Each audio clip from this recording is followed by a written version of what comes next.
Hi everybody, my name's Sean McDonald. Welcome to our webinar today titled Effective Governance for Startup and Early Stage Companies. I'll be your moderator for the next 40 odd minutes. Firstly, thanks for attending today. We really appreciate the effort you've made to be here. During our session, if you have any questions, please use the Q&A button at the bottom of your screen.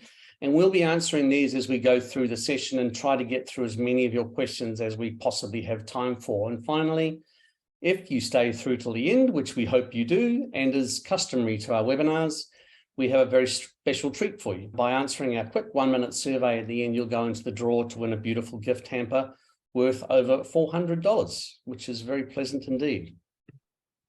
Now, for those that don't know BoardPro, we're a board software provider that serve over 20,000 users around the world. We enable organizations to prepare for and run their board meetings more effectively and efficiently with clever software, less time, and deliver more impact and value for their organization. And as much as we are a software provider, part of our wider mission is to make the fundamentals of governance free and easy to implement for all organizations, especially those with resource constraints. Let me now introduce our panel for today's webinar. We are really pleased to have Karen Newton with us. Karen's the CEO of Directors Australia, a national board consulting and non-executive director recruitment firm. And in this capacity, Karen advises a wide range of businesses on how to improve board and organizational performance through strategy, board structures, board composition, risk and governance systems and practices. Good morning to you, Karen.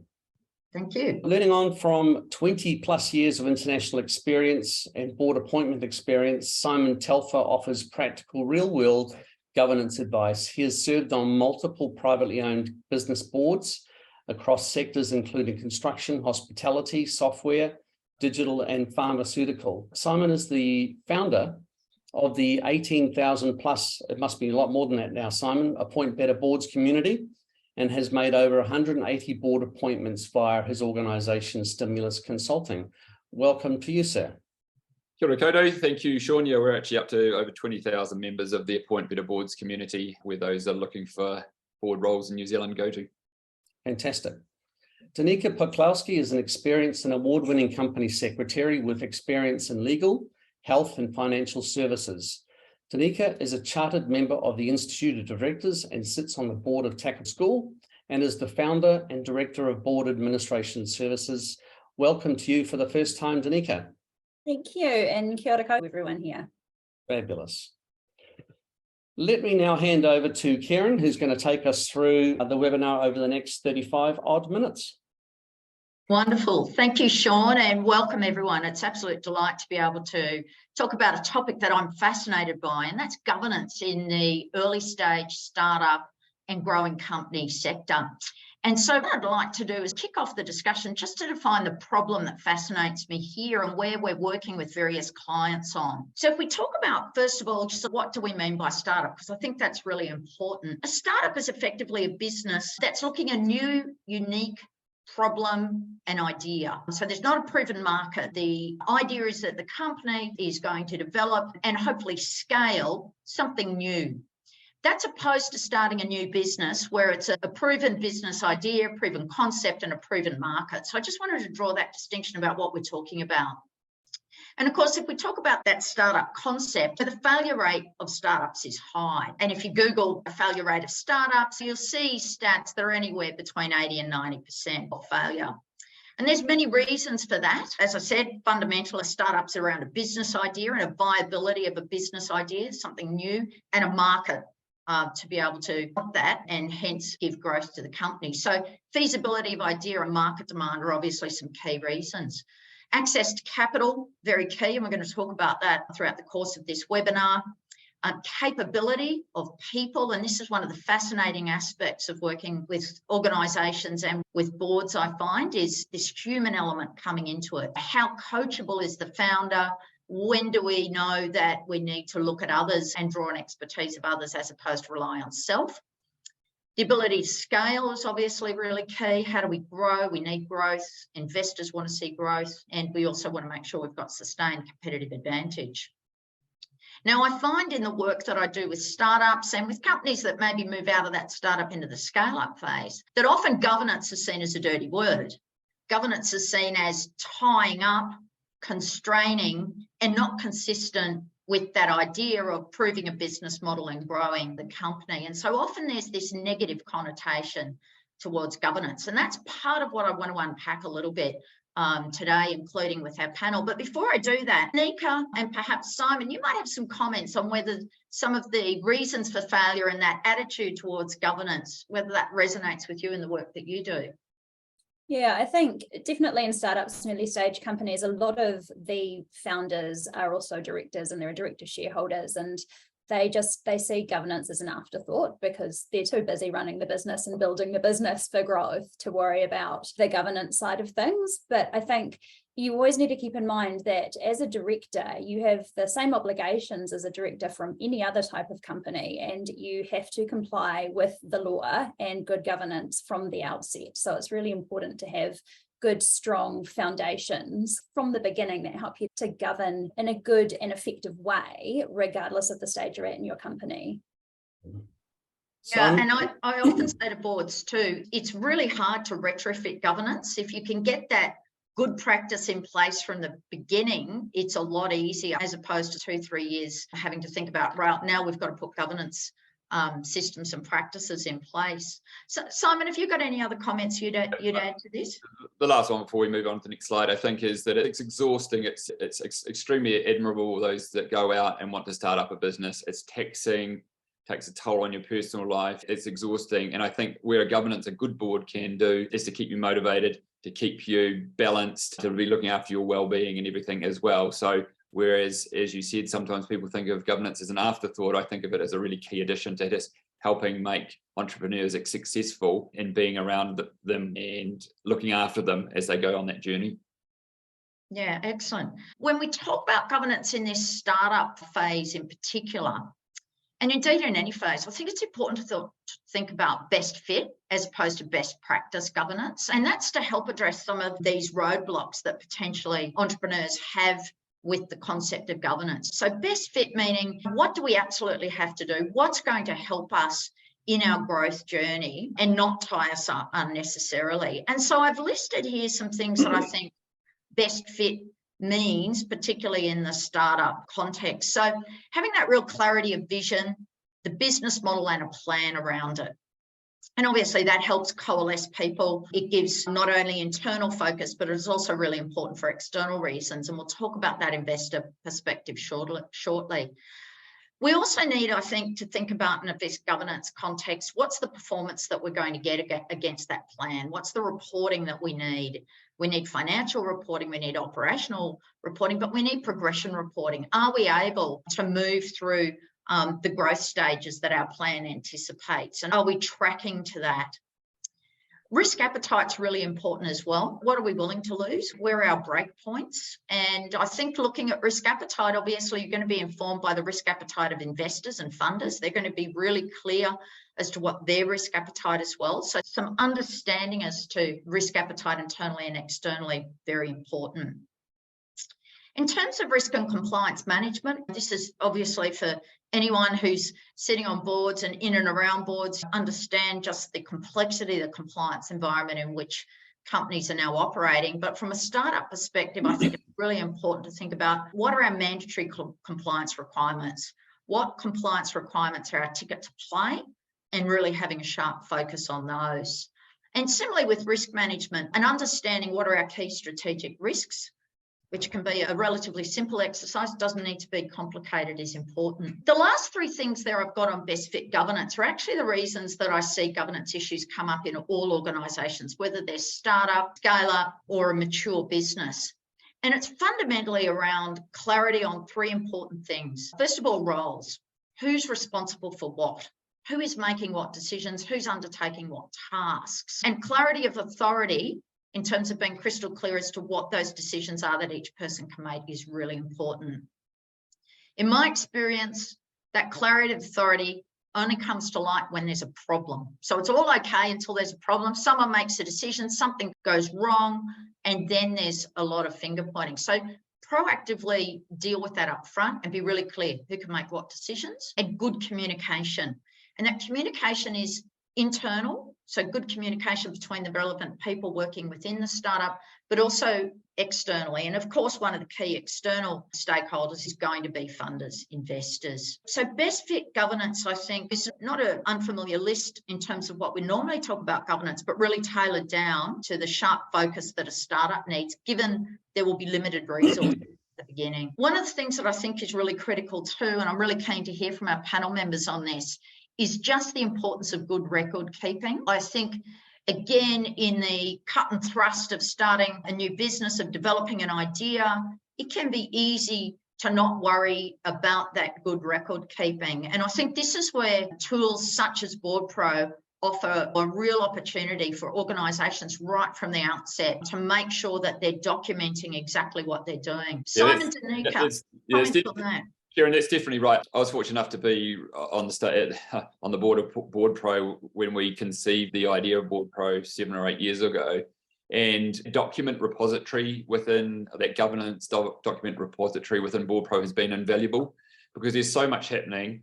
There's so many sort of conversations that are had.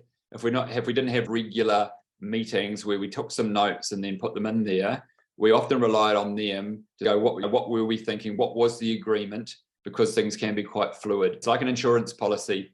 And so I think that record keeping is really important. I think particularly too, when we're talking, Kieran, when you're talking about governance there in a startup organization, if you've got 2 founders or 3 founders or 4 founders, I think that governance role can play a really strong part right from the start, because everyone starts off with all aligned and all with best intentions, and things can happen during that journey, and having someone independent here that can help with the founders' sort of relationships with each other can be very valuable. So both the governance repository and governance being a conduit to keeping a healthy relationship between founders.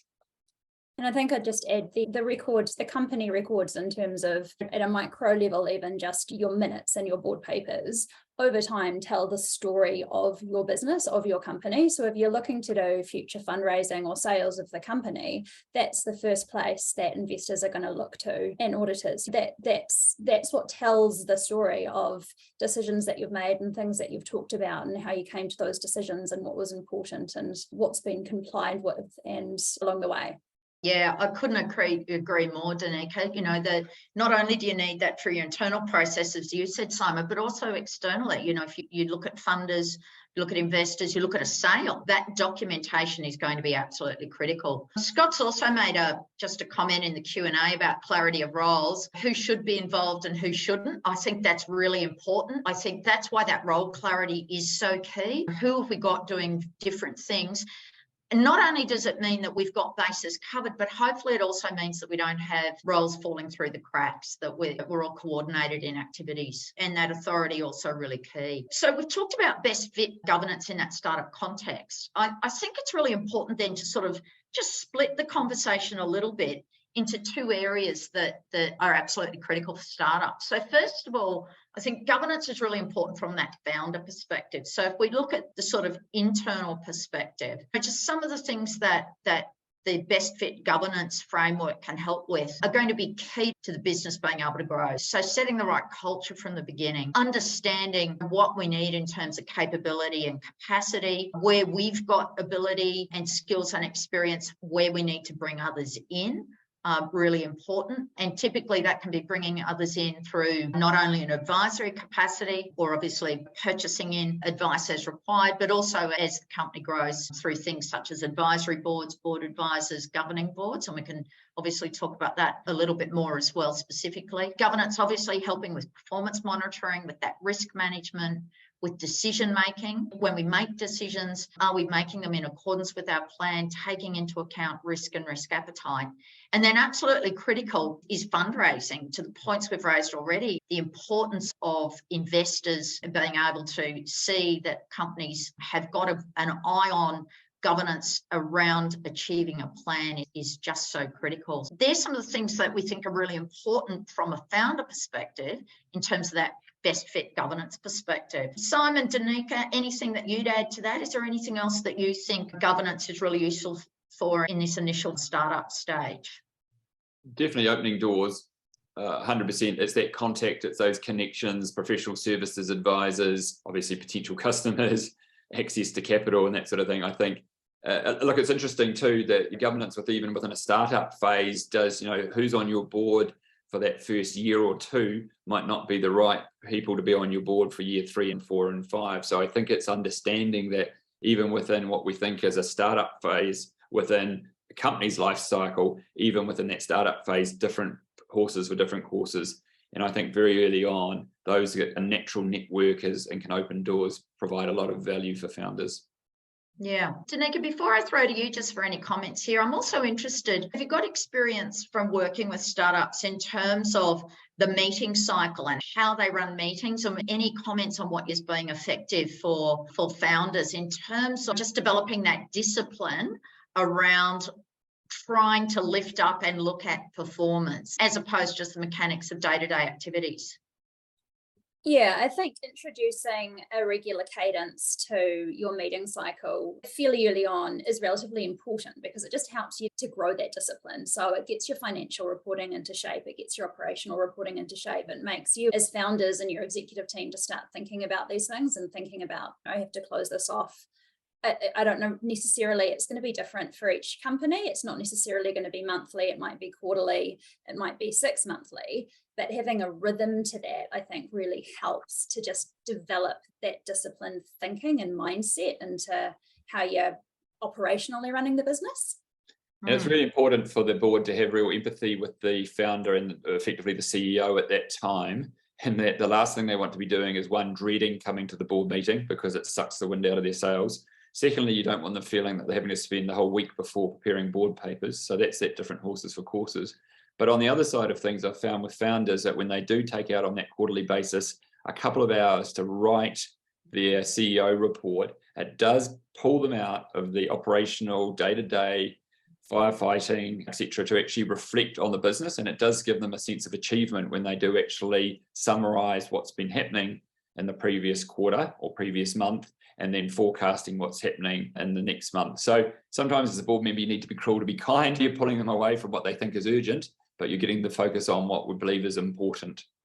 Yeah, I think, Simon, you've touched on there what one of the real value adds of bringing in an advisory board or some independent directors can be, and that's helping with that discipline. And we'll talk about where in that sort of startup phase that might occur shortly. We've also got a comment just around the importance of having a critical friend at various stages being useful as well. One of the challenges I see with founders is being able to separate that sort of day-to-day and then that focus. And I think that's where some of the reporting that I'm going to talk about shortly also helps. So that's talking about the importance of governance for founders. So let's talk about the importance of governance for investors now. So we had on that list as one of the key things, one of the focus areas for any startup is access to capital. And that obviously makes sense. You need capital to be able to grow your business. But investors have got a challenge because they don't have traditional historical reporting on which they can make their decision to invest in your startup. If you look at a proven market or a proven business,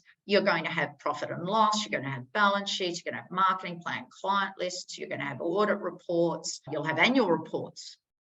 You don't have that in the startup context. So how do you give investors some sort of confidence around the idea that you've got, the product, the viability of that product, and the market for that product? And so that's effectively what you need to be able to show to investors, that you've got the ability to refine and to develop your idea, so your product or your service, and you're able to really learn and refine that, and that you've got a market for it. And the way that you're showing you've obviously got a market for it is through the business plan that you've got with your various projections, that you're able to show that there's a saleable product. And hence that leads on to your cash flow and operating cash generations. So the importance of governance for investors is really key, because we need to be able to, as a startup, give them that information to be able to make decisions and have confidence around product viability, risk reduction, and ultimately scalability of that business idea. Simon, I know you've worked a lot in this space. How does that resonate with what you hear from investors in terms of what they're looking for as well? Yeah, that plus credibility. I think if you've got a management team and a founding team that have been there, done that, built a business and sold out, they've automatically got that credit. If not, and that's their first time, bringing in a board that has gone through an exit or built a company up for sale gives you the credibility. So that's what I think, alongside what you've been talking about, investors are looking for credibility in the organization, and credibility either comes from the management team and or the board. Yeah, absolutely. We've got a question that's come in that the enablers of good governance is equally important as setting the strategic objectives. And many companies have got strategic plans, but the objectives are left to managers or executives to determine for the business sustainability. How do you sort of, as a whole, I think this is part of the focus that I think businesses really do need on that business plan, and bringing themselves back to that business plan on a progressive basis. And I think lack of integration across a business and lack of buy-in to achieving those objectives is often a failure point. Simon, Danica, any other observations that you'd make on the question that we've been posed there? Yeah, I think as a board, your responsibility is to help to drive the strategy. So as a director on these kinds of companies, you should be every board meeting checking in on the strategy and the strategic plan, and you should be asking the founders and the executives how they're tracking against that strategy and that strategic plan, and it should always be top of mind. No matter what stage you are in the company, you should always be focusing on that strategy at every level from a governance perspective. And I think the board's role, look, entrepreneurs are naturally can-do, optimistic, glass half full individuals. So I think where the board can play that role is actually having the discipline of what not to do. And that's going back to that strategy and saying, yes, we could be doing, yes, there's a market here, but we're committed to doing that. So board's role is sometimes to be that handbrake or put the guardrails on, so that the business doesn't get distracted chasing every opportunity that comes across its desk. Yeah. We have another question that's come in from Wade Pearson on credibility. Do you think having a credible person on your board is more credible than simply having them on your advisory board? Yeah. Well, I think we might be covering this later on, Kieran, around the nuances of a board versus an advisory board. Let's not get too hung up on that at the moment. Credibility is who's associated with the company. Effectively, who can you put on the website as someone that's advising you? Not sure at a very high level where it makes a huge difference at the early stages whether they're engaged on an advisory board or as an actual director. Yeah, that would be my take. Yeah, and I tend to agree with that, Simon. I'm not sure whether they're in an advisory or decision-making capacity makes a lot of difference. Sometimes I know that others will take comfort in who else has invested in a company. If they respect that investor, they'll see that as a tick. So that just is another slight perspective on that. We have a message coming via Jackie Walters, and Jackie says, record keeping extends to evidence of business health and growth when seeking external funding. Often in the early stages of funding, raising the evidence is different to a mature business. Standard reporting doesn't tell the story. So how do you show the potential, plan this, and be disciplined?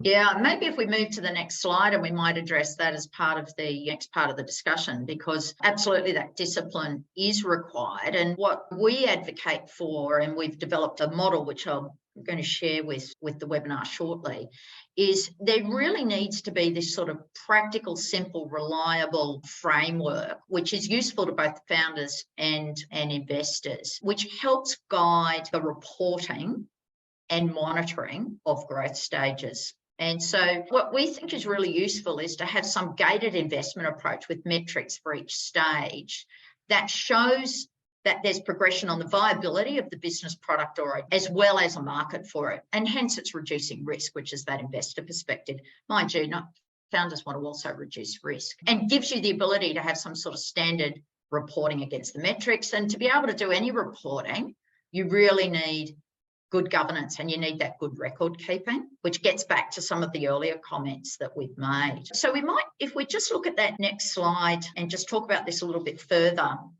we might spend some time on this and also pick up some of your comments, Simon, on boards and where they can play a role. Effectively, as I said, having these investor readiness gates can be really a useful way to monitor in a pragmatic way how our idea is developing and how it is validated, and also understanding the market for it. And so we've simplified here 4 different stages of the growth of a company, and in particular in this startup concept, new idea. So we've got a new idea, we've seen a customer problem, and we think that there might be a market for it. So at this stage, we're looking at what's our really minimal viable value proposition for our product or our idea, what's our broad business model. We mature it into that startup. So we're looking at more validation, and we're looking at more concrete evidence that we've got a market. And obviously then as we grow into the scale up stage, we're validating our solution better. So now our metrics are starting to get more granular, and they might be around the dollar value of revenue signed up. It might be around customers, percentage of profit, for example. And then obviously as we mature the company, we get into the grown-up stage, as we've called it, or the BAU stage. And then we're looking at having a more sustainable market share, more sustainable and increasing revenue growth and profit. And obviously that's underpinned by the customer growth. And so reporting against those metrics, being clear on those metrics and reporting those metrics is a really useful way for both the founder and those who then might join the company, as well as investors, to be able to understand and get confidence in the viability of the business. Of course, how do you do that? To get that reporting, you need that best fit governance. And that's why I've got that best fit governance banner down the bottom, is we need those systems, those processes, those structures, the record keeping, which products such as BoardPro are really suited to enabling, sitting underneath there, and they're enabling that ready reporting against those metrics. So this idea of investment readiness, we think, is a really key one, internally and externally, and governance, of course, is required to assist with that as well. I'm really keen to, and I'm very open to any questions and comments on this, but also keen to look at that concept of then when does a board come in? And I know, Simon, you've got a lot of experience in this, and you might have some more comments there. Where do you get either an advisory board or a governing board, the governing board being the decision-making board, come in and assist you? And typically what we'd see is it's more around the scale-up stage that you might start to get some of those advisory board concepts in place, whether it's individual board advisors or an advisory board. Yeah. And it's moving more into that grown-up stage that we're going to a governing board. And a governing board, of course, has got decision-making authority. And in our experience, that's a really big jump for a founder. And this is their baby, to be able to then hand over to others the ability to make decisions on the business. Simon, what's your experience there? Oh, lots of good thoughts around there. All through my career of making board appointments, everyone says, when's the right time to to appoint a director? I've always said it's when the founder or the business owner realizes that they don't know everything. When are they prepared to take on guidance and advice? When are they prepared to share that decision-making responsibility? So that's irrespective. Some entities get that when they've got a minimum viable product or just an idea. Some can be $1 billion company and not want to put a board in place. So for me, it's always been the mentality of the founders and the owners as opposed to a certain size. I used to run a course for the Ice House called Demystifying Governance. And I think it's really apt here, because I used to start that governance continuum with a mentor, and then a coach, and then an advisor, and then an advisory board, and then a director, then a board of directors. And I used to do that, not saying that's formal governance, but all I'm saying is that actually you're possibly already on that governance journey anyway. And this whole concept of scary G word, if you're surrounding yourself with a person or other people who are external to the business that are providing you feedback or guidance or a sounding board, you're pretty much on that governance journey already. So I see the idea phase, maybe you get mentors around you, and then maybe the mentors turn into advisors, as in they might start to be remunerated.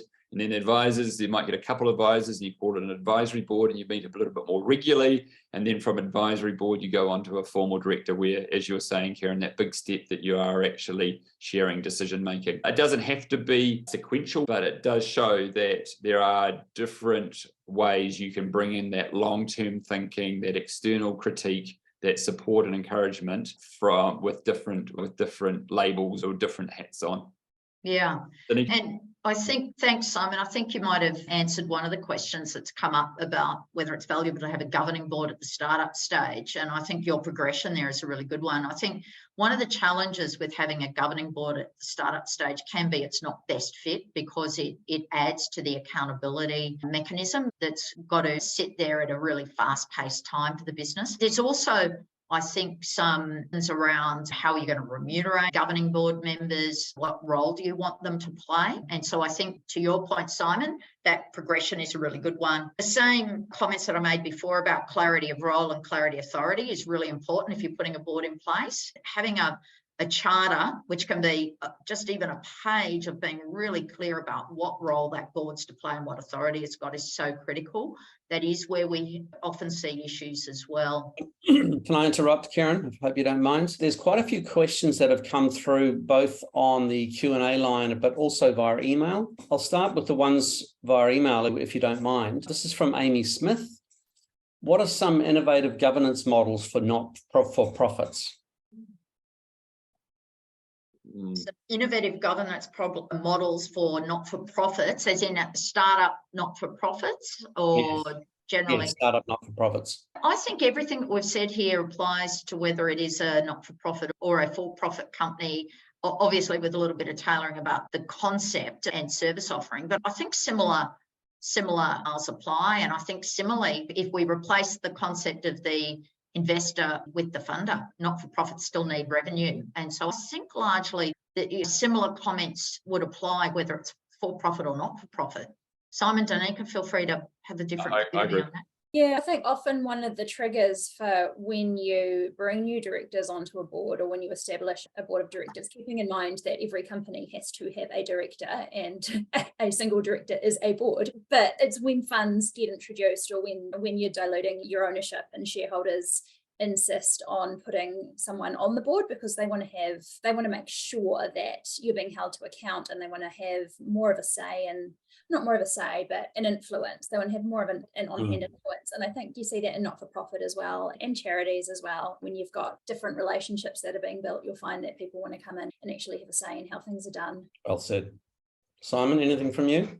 No, I didn't, but I noticed another question there that was around, for board members who are also shareholders and owners, it can be really difficult to not be biased or over-optimistic. Do you have tips and advice around this? And that was from someone who was anonymous. I think that was a really good comment to make, because often when people like Danica and Karen and myself talk about governance, we actually talk about independent governance, because we're often involved in making appointments or supporting independent directors. My answer to that is, if you are having a board that can purely consists of, or is constituted by, shareholders and executives, it will not, because human nature doesn't allow it won't be operating as effectively as if you have a board that has a greater balance between independent and non-independent directors. So independent being they are not related to any of the executives or the founders. They don't have a shareholding, so they're not financially involved in the business. Yeah, and they just don't have any history with the business. So that true sense of independence, that they can come in and make decisions in the best interests of the organization and not have anything that's influenced by any personal instances with the company. Yeah, and just, I know we're coming close to the end of the webinar, but just to reiterate your point too, Simon, and I agree with all of that, that's why the business plan and those gates and those metrics around the business plan are so important as well, and being held to account to them. So if you're overly optimistic and the plan and the reporting against the plan shows it's not being achieved, then you have to recalibrate. And that's where then the independence coming in to really hold you to account to the fact you're not meeting an overly optimistic plan, I think is important. Karen, would you talk quickly about the document, the framework document that you are including as part of this webinar, and what the attendees can look to receive from it? Yeah, so we've developed up a checklist for startup governance for people who are founders or involved in startup or early stage companies. We've developed a checklist for them to be able to just have a look at what have they got in place, how are they operating their governance in that best fit way. And maybe if I just finish on this slide, Sean, I know you've got a couple of other comments to make, but just to reiterate, the focus for startups is on that idea, business model viability, and the capital to be able to develop that to prove it, develop it, and then gain obviously funding to be able to help with the scalability. And whilst governance is often seen as not necessary as that distraction, in reality, I hope that what we've been able to show is that best fit governance is really critical to survival, and in fact, it assists and enables growth rather than impedes it. Excellent.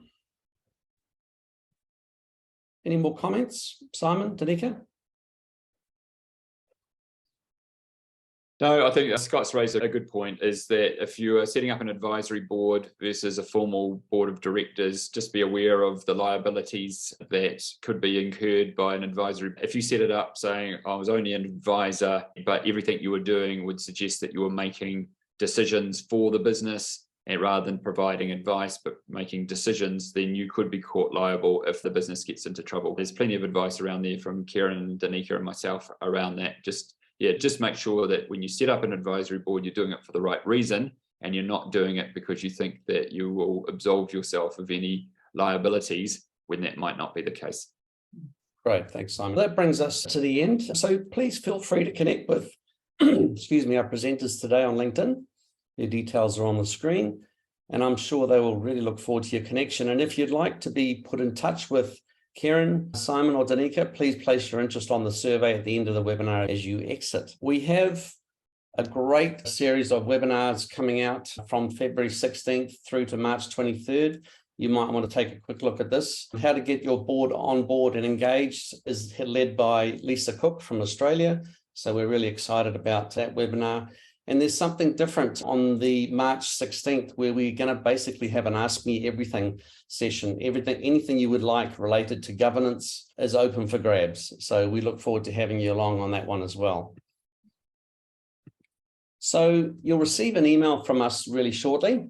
This will include a video of today's webinar, hopefully, if I've recorded it, the presentation slides and the topic handout from Kieran at Directors Australia. And as I mentioned at the beginning of the webinar, we have a very special treat for you, so don't run away. If you fill out the 1-minute survey, you'll go into the draw to win our $400 gift hamper, which we'll draw shortly after the webinar today. Thanks again for everyone, your attendance today. I hope you enjoyed the session. Thanks again, Kieran. Very nice to have you along today. Danica and Simon, for the great conversation. We look forward to seeing you all at our next webinar on the 16th of February, how to get your board on board and engaged, supported by the panelists Giselle McLaughlin and our very own CEO, Brett Herpt. So thanks everybody for attending today.